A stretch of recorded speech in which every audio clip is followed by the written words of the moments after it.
thèse. Je ne sais pas pourquoi les chefs d'État africains n'expliquent pas à leur peuple.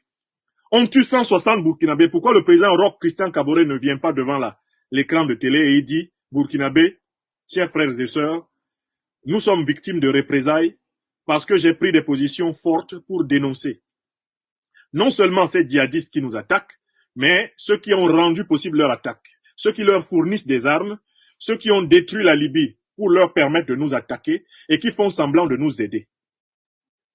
Voilà pourquoi j'appelle le peuple tout entier à une mobilisation avec nos peuples frères et amis africains pour faire face à cela.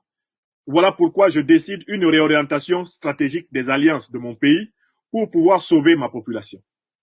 Pourquoi n'a-t-il pas le courage de le dire? Mais parce qu'il n'a pas, croit-il, les moyens de faire face à la punition qui va s'infliger, qui va s'appliquer à lui s'il le dit.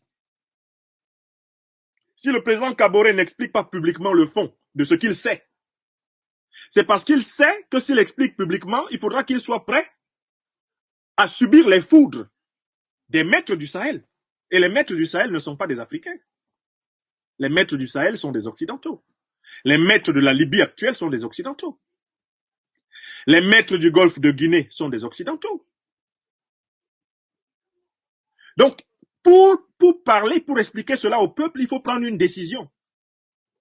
Et il faut procéder à une réorientation des alliances pour pouvoir bénéficier d'autres forces permettant de parler sans risquer d'être balayé. Voilà ce que vous devez comprendre. On ne peut pas tuer nos femmes, nos frères, nos enfants, nos filles, nos garçons, nos vieillards. Pendant que, par lâcheté, par peur, nous nous taisons. Alors que ce n'est pas parce que les gens se taisent qu'on ne les tue pas. Oui, ceux qu'on a tués là, les 160 Burkinabés massacrés, est-ce qu'ils avaient parlé? Ils avaient dit quelque chose à quelqu'un? Est-ce que vous les avez lus sur les réseaux sociaux? Est-ce qu'ils donnaient une conférence sur YouTube comme moi? Mes 160 frères et sœurs burkinabés qui viennent d'être massacrés, est-ce que c'est des gens qui sont venus à Paris donner une conférence?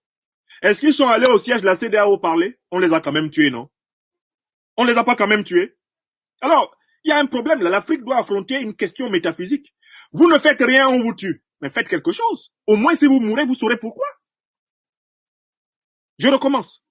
Africaines, Africains. Nos peuples n'ont rien fait à quelqu'un.